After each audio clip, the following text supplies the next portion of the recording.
Kim sababchi bu holatga tushishingizga? Bu holatga o'zim sababchiman.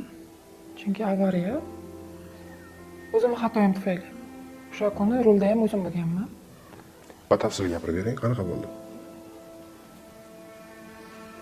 Kechki payt dugonalarim bilan kafega bordik. Undan keyin ko'chada aylandik. Tezlik juda ham baland edi. Qaysidir ma'noda har doim ham juda tez haydaganman mashinani, chunki odamga energiya beradi-da.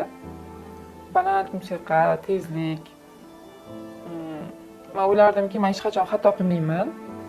Juda ham o'zimga ishonchim baland edi. 7-8 sinf paytimda ham dadamlardan mashina haydashni o'rganganman. Oilada bitta qizman, yagona farzandman. Ular menga kollej paytimda mashina sovg'a qilgandilar. Lekin o'zim ham mashina olib chiqib, haydab, o'zim boshqarib yashirincha o'rganib olgandim. Endi o'sha avariya bo'lgan kunni eslashni xohlamayman. Boshqalarga, o'zim tengdoshlarimga o'rnak bo'lish uchun aytaman. Kechki payt o'sha mashinani tez haydadim. Telefonda istoriya olamiz degan payt telefon qo'limdan tushib ketdi va o'shanga chalg'idim. Tezlik baland bo'lgani uchun men boshqaruvni yo'qotib qo'ydim. Bu shunaqangi tez sodir bo'lib ketdiki, o'zim ham qanaqa nima bo'layotganini tushuna olmay qoldim.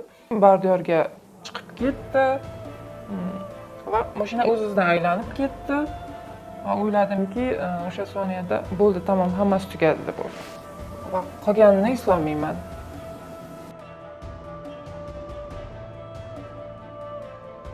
Xavfsizlik kamaridan foydalanmaganmisiz?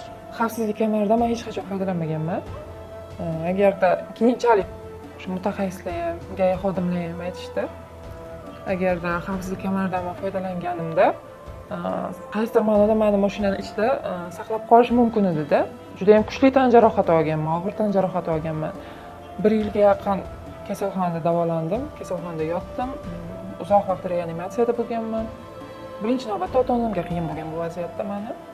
Uzoq davolanishdan keyin sog'lig'im tiklandi, lekin eng katta minus tarafi, achinarli tomoni, men butun umr hassaga suyanib qoldim. Va yonimdagi dugonalarim ham har doim sen yaxshi haydaysan, sen tez haydaysan, mashinalarni tez quvib o'tasan. Qanaqa bunaqa natijaga erishish mumkin yoki senda tajriba katta-da. Mana shu narsalar menga kuch berardi. Men qilgan xatoyimdan juda ham afsusdaman. Hali ham bu holat men o'zim bilan bog'liq bo'ldi. Va tengdoshlarimga shuni aytmoqchimanki, menga o'xshab xato qilib keyin pushaymon bo'lmasligini istardim. Har doim belgilangan tezlikka, belgilangan qoidalarga amal qilishni xohlardim. Dugonlaringiz nima bo'ldi? Meni butun umr qiynaydigan savolim aynan mana shu. Chunki men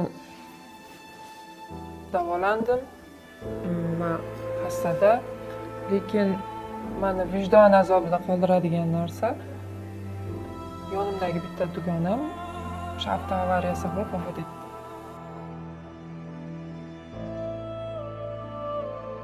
Butun umr o'zingizni kechira olmay yursangiz kerak. Bu narsani so'z bilan ta'riflash qiyin. Men birinchi navbatda dugonamni ota-onasini oldida aybdorman. Chunki hammasi meni xatoyim sabab bo'ldi.